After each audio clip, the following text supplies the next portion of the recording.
Hello, my name is Nathan Adams, and today I will be giving a presentation on facial messages and expressions.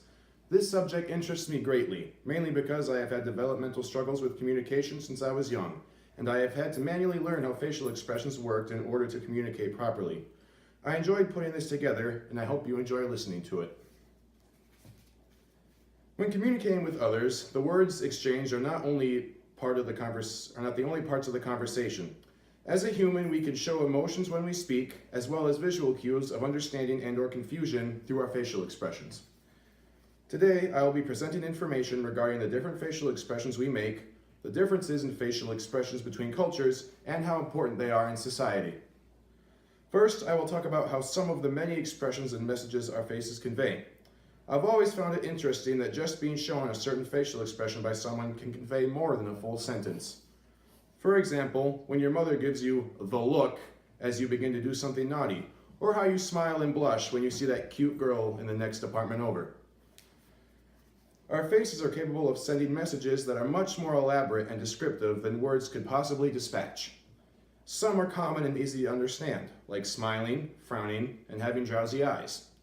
But what about the more subtle or rare facial expressions?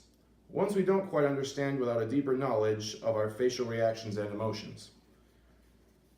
There are known to be 7 basic classifications of emotion, each of which can be demonstrated with a facial expression: joy, anger, surprise, fear, contempt, sadness, and disgust. We have many different muscles in our faces that move around to make new formations depending on how we feel. When we feel joy, our lips part and our cheeks rise. When we are surprised, our jaws drop and our eyebrows rise. According to an iMotions post, these changes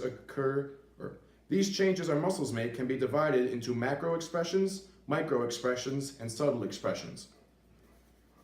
Macro expressions happen during daily interactions, can be obviously seen, and usually last from half a second to 4 seconds. Micro expressions occur when we try to curb our emotions, resulting in expressions that only last less than half a second. Lastly, subtle expressions describe any emotional intensity that is considered low, such as emotions that cause small facial movements like eyebrow raises. Next, I will discuss the differences in facial communication between cultures. While communicating through facial expressions is a human universal, the different expressions we use, as well as how they are perceived, are not universal. In an experiment done by Carlos Crivelli, Jose Miguel Fernandez Doles, and Sergio Girillo at the University of Madrid, it was discovered that one facial expression can mean different emotions between cultures.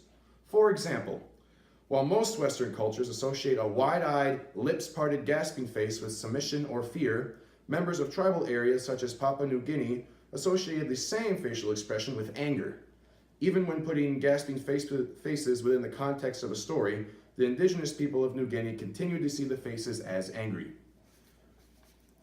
Contradictory expressions are not exclusive to secluded areas. In Japan, it is considered rude to make too much eye contact with people you are talking to.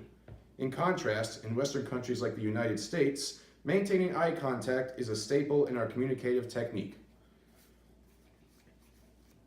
Now I will explain the importance of the use of facial expressions in a functional society. If we didn't use facial expressions, we would practically be acting like a bunch of robots. Even if we were feeling emotions, it would be very difficult to show them off without proper facial muscles to do the work. Logic may win arguments, but emotions win crowds. When we listen to others speak, the emotions they convey as they talk can be a lot more convincing than the actual content of their presentation. If you're watching someone speak and their face stays stern and unmoving the whole time, they will be perceived as boring. Our society doesn't just recognize facial expressions in speaking situations. Even when we aren't talking, our faces can convey to the world a lot about our individual selves. People can tell when you are sad even when you haven't said a word, all thanks to that single tear in your eye and the frown on your face. A final point I would like to bring up is how the current growing generation has been developing a reliance on texting and social media instead of using face-to-face communication techniques. While this form of communication hasn't been around too terribly long, I fear our communication skills in the future will go downhill quite fast.